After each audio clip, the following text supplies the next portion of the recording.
And then Markel Washington Jr. with the Super Chat has something specifically for Stick, and I hate to say you're right, but this is a good comment here. Stick is on Cade's head about not showing up today, but was defending Goff, costing us against the Commanders. This is such a lazy take. You know why? Because Jared Goff has won playoff games, and I need Cade to win a playoff series before I can give him the leash that I give Jared Goff, who took this team to an NFC championship game, and by all accounts, the only reason we lost it were because of drop passes. The reason the Pistons lost this game, with 30 seconds left, your superstar turned the ball over. Then with 8 seconds left, he bricked another fucking shot. So we could do these false equivalencies with Jared Goff all day long, but I'll go back to the year prior when Jared Goff won 2 playoff games, more than had ever been won inside Ford Field for the Detroit Lions. Cade Cunningham has not even delivered us a playoff win at home. So before you motherfuckers anoint him and come at me about Jared Goff,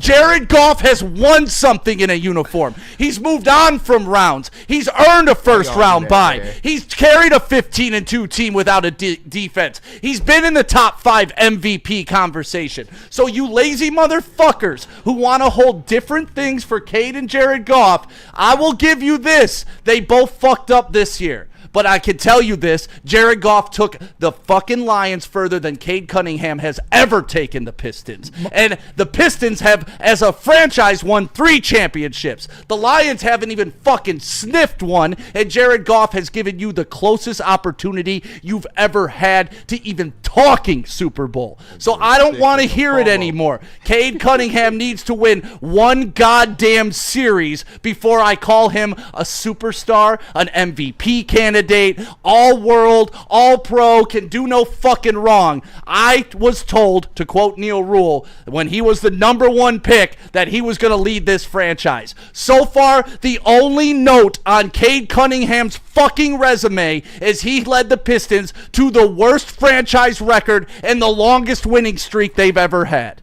Markel, that was $5 well spent, my friend. But tell me I'm wrong. Tell me any of those fucking statements are wrong. Tell me. Look me in the eye. Any of you. No, it's not wrong. But so shut the fuck up until he does something. Save it. Quit telling me and show me. That's all I'm asking. When he was playing well, did I say this is the Cade I want to see, or did I still hate on Cade? No. I hold him to a high standard because you motherfuckers tell me he's the best. Show me. So I ain't seen it in a series. Triple-double, I don't give a fuck. Turnover with 37 seconds, brick with 8 is all that matters. Get the fuck out of here. Cade's first playoff series with a triple-double and you crying like exactly. like that. Shut the fuck up. This team is not as talented. So he's actually... roundabout supporting you. Thanks for the super chat, Freight Train J. I'm just saying it's still early in the Pistons process. It is, of course. But I'm not calling. But I'm not sitting here saying he's the best. It's early. But how many people in this series? Is he? Yes. He's not even the 3rd best player in this series. He's not playing like it. I'll give you that. Who's Karl Anthony Towns? Better. Showed it down the stretch. Jalen Brunson. Come on. He ain't even the best point guard in this series. Cade Cunningham. Who's had a better... Has Cade been worse in this series, or was Jared Goff worse against Washington? And we're just talking about this season because, to me, Cade's only showed up for 2 out of 8 halves. 8 halves of basketball he's played, and I've only seen him be a superstar in 2 of those. Now, both of these guys, these leaders of the Lions and Pistons, literally have handed the ball to the opposition over and over through their playoff series or games. So I get where you guys are coming from. You're going to lean on him. The fact of the matter is at the end of that game, he played a great second half. You have to finish that game. You have to. If you do, what do you think I'm doing this post game? That's what I was saying. Cade Cunningham shut me the fuck up. You know what he did? He came out and balled today, took control down the stretch. That man didn't turn the ball over. He made plays for others. I don't want to be here speaking about this. Right. I don't want to watch a turnover with 37 seconds left. I want to say, God damn, Cade Cunningham had a triple-double with 4 blocks. Did you see that he brought the team back from down 16 points, put them on their back? Even Beasley was hitting shots because Cade was creating space. Like, I want that more than anything. So for anybody who thinks this isn't because I, like, hate somebody, I don't. I am just continually told this is Messiah. This is the greatest thing. He's better than Isaiah Thomas. He's better than Grant Hill. He's better than Jerry Stackhouse. He's better than Chauncey Billups. He's Not yet. No, he's not yet. And until he is, I don't know what else to tell you. KTW with the super chat. Cade always turns the ball over late. When we and lose, that's that the surely biggest- is the deal. That's the biggest issue. Yep. You got to fix those turnovers. Freight man. Train J with the super chat as well. Goff get a champ, no trash take, and choke to a rookie. So Yeah, okay. Goff had a bad game last year in the playoffs, but can we talk about the year prior? how about the regular season? Yeah, but they don't want to do that. They want to play stupid, and that's what I've learned about these young Pistons fans. They're the most sensitive, bitch-ass people I've ever That's their met in my life. generation. But it's even like they're talking shit about Pistons Jack because he's Yeah. getting love when none of them are. Right. It's like maybe because your content sucks and you're a fool, why you're not getting put on by the Pistons. Shout out Pistons sense to Jack me. making the make sense trip to to me. Detroit. Right. Saw he went out and tasted a few of the delicacies the city has to offer. I love that he made it here and got to take our fine town. But I mean, listen, this is Cade's first playoff series. He doesn't have the number 2 guy on this team, and he doesn't have his best rim defender. You talk about Jared Goff. Jared Goff took in a skeleton of a defense that had lost 27, 29 players. Yeah. These are both growing franchises that are approaching, if not already in their championship window. Obviously, If Josh Reynolds didn't develop paddle hands, we'd be talking about a Super Bowl appearance. I'm not saying win, because I'm not going to guarantee that win. But, like, this is just ridiculous, the Goff-Cade Cunningham comparison. One has shouldn't be moved on in the compared. playoffs, They the shouldn't other be has compared. not. They shouldn't be compared. And for me, I love how the city continues to grow and hosts events and all that sort of stuff.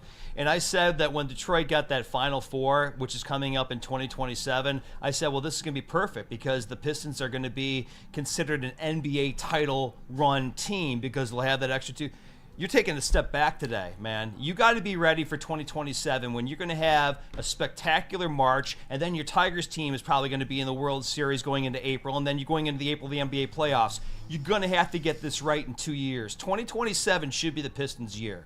You would think. Took a step back today. And we know this isn't a complete product, man. But games like this where they had a opportunity to win, You gotta win. You can't drop a 10-point lead in That's the fourth right. quarter. No. But once again, That's right. this is part of the maturation process for this young core of a Pistons team.